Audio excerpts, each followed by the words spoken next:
De caso internacional. Começa hoje o julgamento de Daniel Alves em Barcelona, na Espanha. O jogador brasileiro é acusado pelo crime de estupro contra uma jovem de 24 anos em uma boate da cidade espanhola. Daniel Alves está preso desde janeiro de 2023 e pode ser condenado à pena máxima de 12 anos. O julgamento deve durar 3 dias, mas a sentença vai demorar um pouco mais para ser anunciada. Quem explica pra gente como vai funcionar todo esse processo judicial, o julgamento, é a Gabriela Mansur, que já está com a gente aqui no sofá do Morning Show, advogada, ex-promotora de justiça. Seja bem-vinda, Gabriela. Muito obrigada, é um prazer estar aqui com vocês, todos os colegas aqui, já participamos de outras entrevistas juntos. É um prazer estar aqui, bom dia a todas as pessoas que estão nos assistindo e nos ouvindo. Gabriela, explica pra gente, o julgamento está começando hoje, eu já vi que tem várias testemunhas, é um julgamento de 3 dias. Como é que você está vendo o início do julgamento acontecendo lá na Espanha?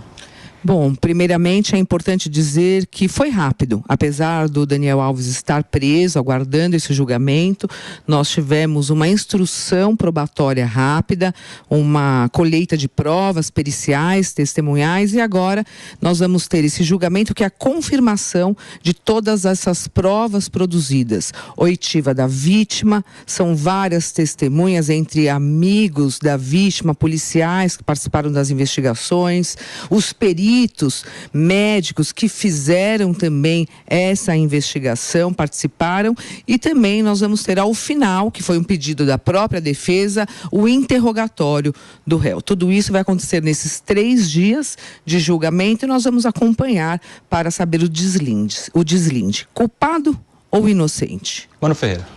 Uma primeira dúvida que eu acho que muita gente tem é, caso ele seja condenado, ele vai ter que cumprir a pena na Espanha ou ele pode ser deportado e cumprir a pena no Brasil? Bom, via de regra, ele cumpre a pena na Espanha.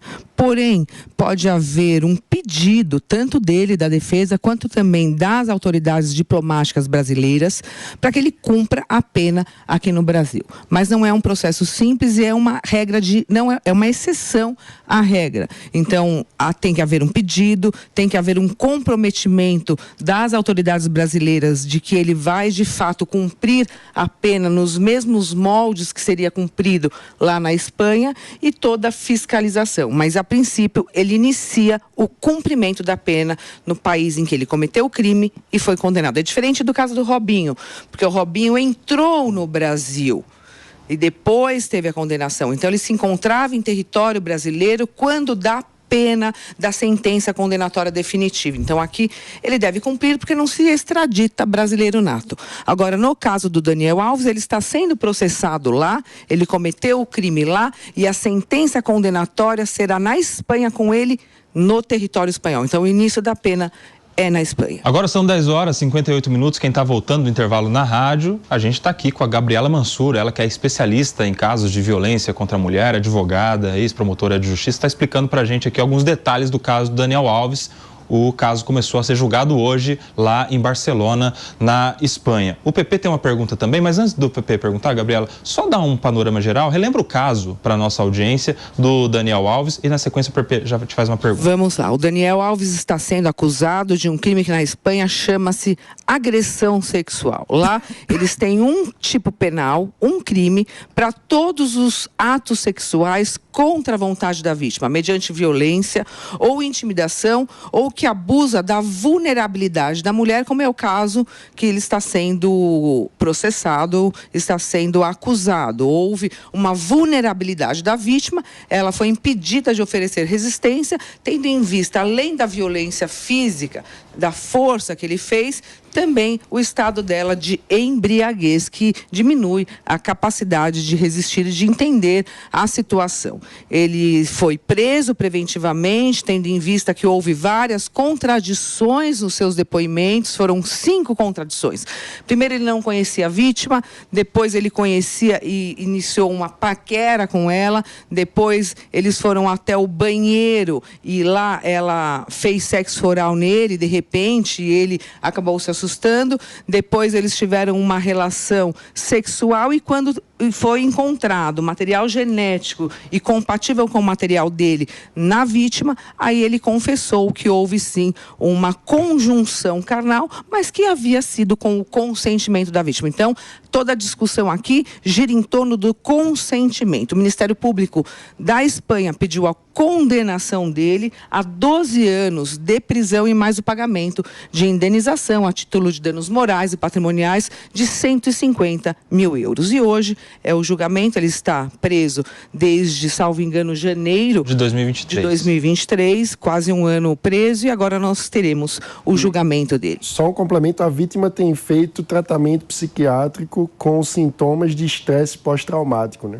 Sim, todos esses casos, gente, de abuso sexual, de violência física, em que há um trauma para a mulher, principalmente quando envolve pessoas importantes, que tem uma divulgação muito grande na imprensa, há um abalo emocional para essas mulheres forte, a ponto delas não conseguirem, sim, a ponto de julgamento, e medo, e represália, e muitas vezes a vítima se sente culpada, e a demora da justiça também. Nós temos um julgamento moral, infelizmente, em todos os setores da sociedade. Então, existe sim uma situação que deixa essa mulher numa vulnerabilidade e acaba adoecendo psiquicamente, fisicamente. Então, ela está sendo acompanhada e lá está sendo aplicado o protocolo Non-Calling, que é um protocolo que foi também implementado por causa desse caso aqui no Brasil, que é o protocolo Não Se Cale, tem no governo agora estadual, tem no governo municipal e tem uma lei agora federal que obriga todos os estabelecimentos públicos ou privados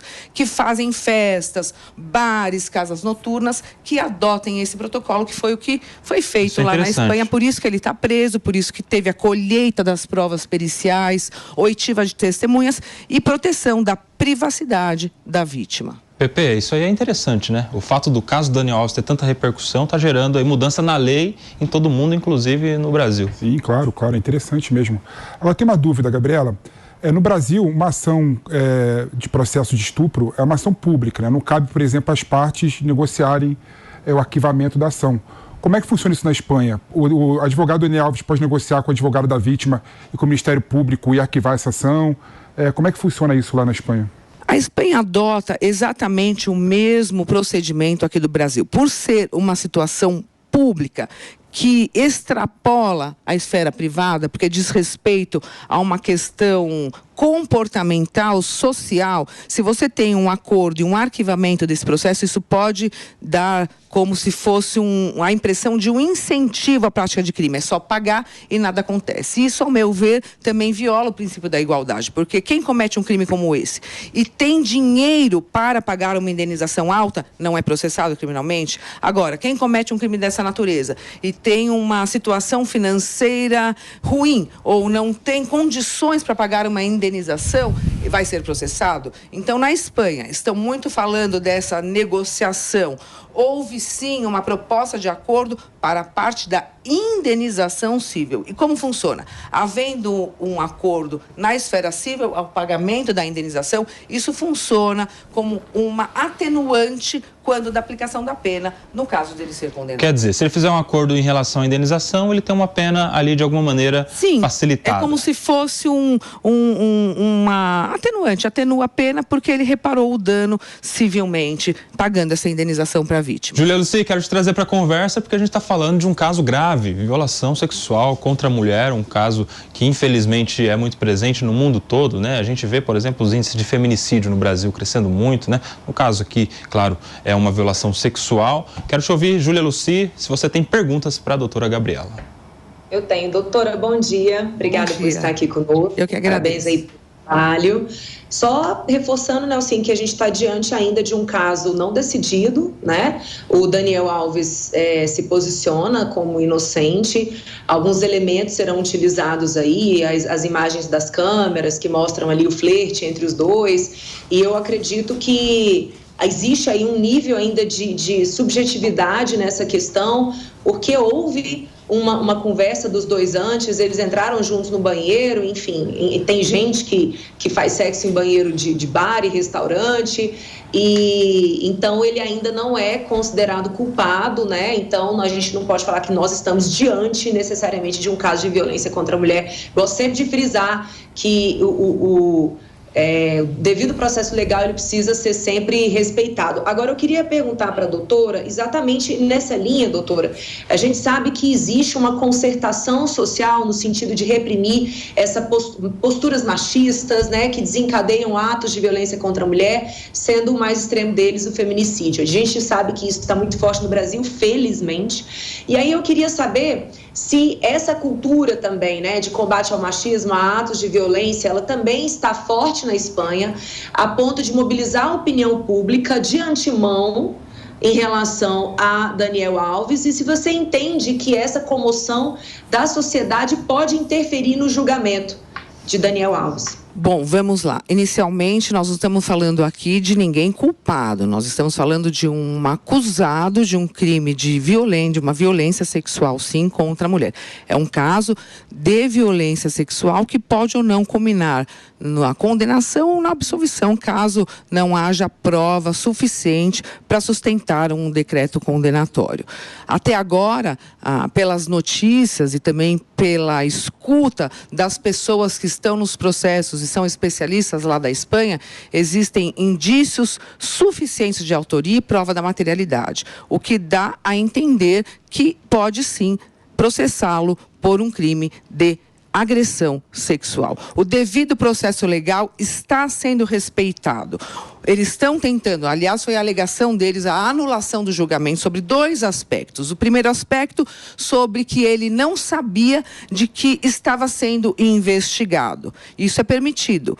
Uma investigação sem o conhecimento da pessoa que está sendo investigada é de praxe, até para evitar que haja o perecimento da prova ou haja qualquer tipo de influência na investigação e também a fuga, que é a situação que estava tentando evitar no caso do Daniel Alves. E num segundo momento, o pedido de anulação do julgamento é da influência da mídia, da influência da imprensa.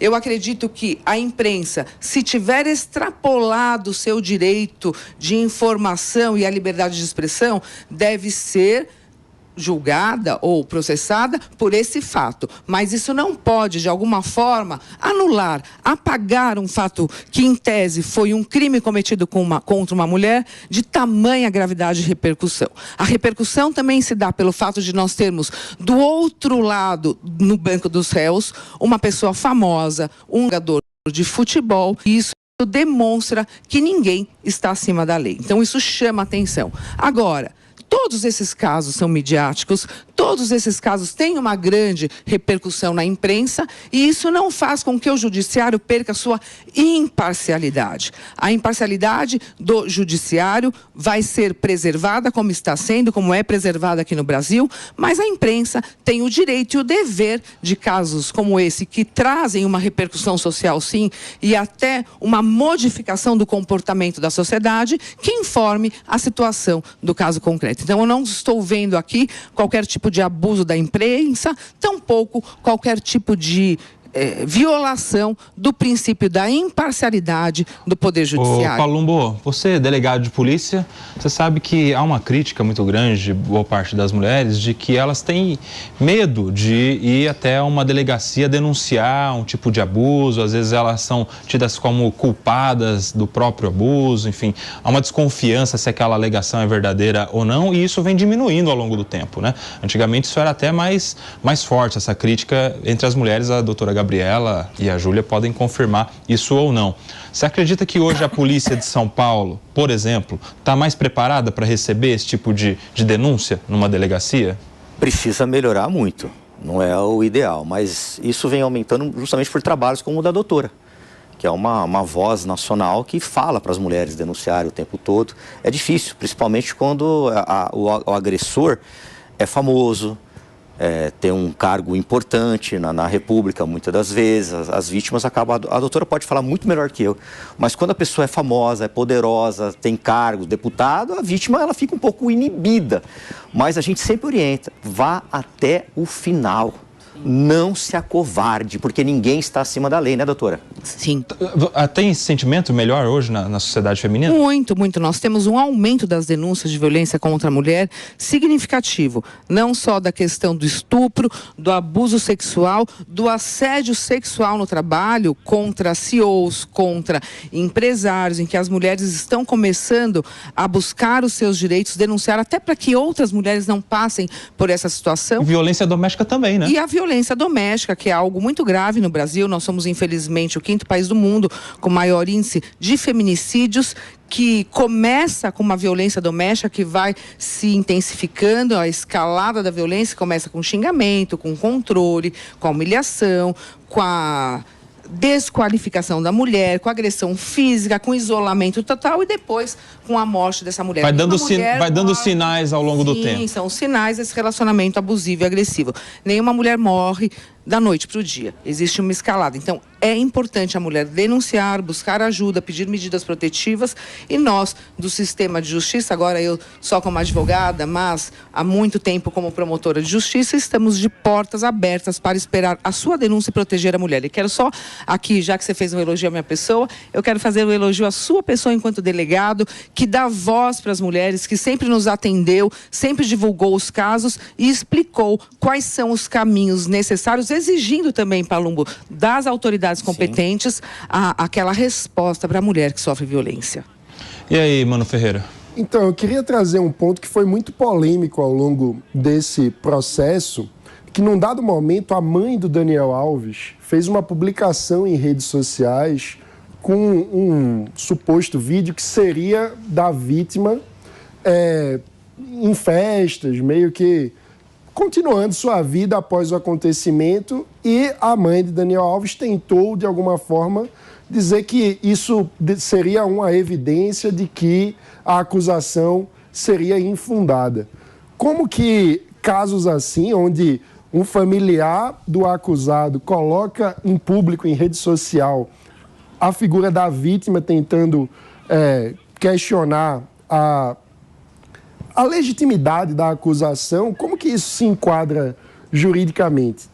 Bom, primeiro eu quero deixar aqui que não vou fazer um julgamento da mãe do Daniel Alves, porque enquanto mãe, essa mulher busca todos os meios para tentar diminuir os danos do filho. Então aqui existe uma questão muito subjetiva de mãe e filho. Eu uma vez peguei um caso, Mano, que a mãe sofria muita violência física do filho e ele era viciado em drogas. E a mulher falava, eu denuncio ou não denuncio? Meu filho vai ser preso? Então, muitas vezes a mãe prefere apanhar, sofrer a violência, até correr um risco de morte. Infelizmente, ela foi, ao final, assassinada por esse filho. Eu fiz até o júri. Sim, do que ver o filho preso. Então, aqui eu não quero fazer um julgamento moral do comportamento da mãe, com todo respeito às mães brasileiras. Porém, obviamente que ela cometeu um tumulto processual, uma quebra do segredo de justiça, uma exposição indevida da imagem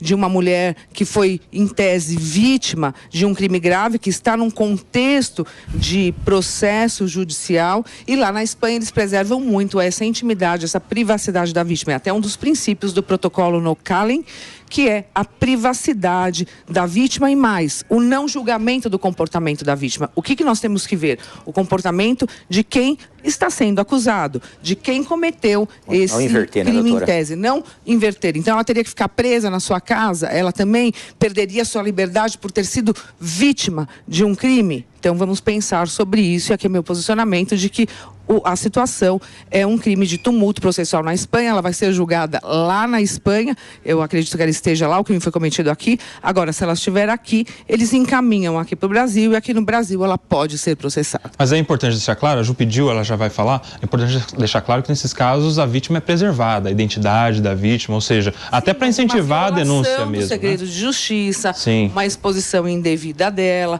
até porque como é um caso de grande repercussão, muitas vezes a vítima começa a ser atacada, a vítima, Sim. Os profissionais que atuam nesses processos. Nós estamos tendo aí casos emblemáticos de pessoas também, figuras famosas aqui no Brasil, que nós estamos tendo isso, um ataque às vítimas e às pessoas que atuam nos processos judiciais. Eu, como advogada, também estou sendo uma dessas vítimas, atacada processualmente por defender os direitos das mulheres.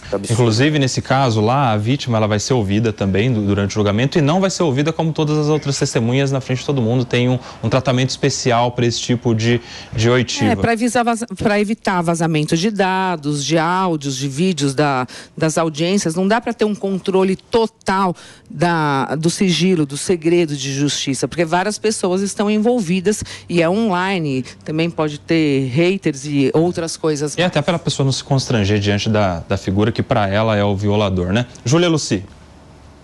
Bom, doutor, eu gostaria de me solidarizar com a senhora quando a senhora diz que está sendo atacada por exercer o seu trabalho. Eu lamento profundamente e não há como não saber que isso está muito relacionado ao fato de você ser mulher também, porque quando nós mulheres exercemos o nosso trabalho com tenacidade, a gente é bem mais atacada do que os homens, e que isso não te abale, né, no exercício aí da sua profissão. Mas, doutora, eu quero sair um pouco desse caso, né, e trazer um pouco para a realidade do Brasil, que nós vamos viver agora, nos próximos dias, o Carnaval, né?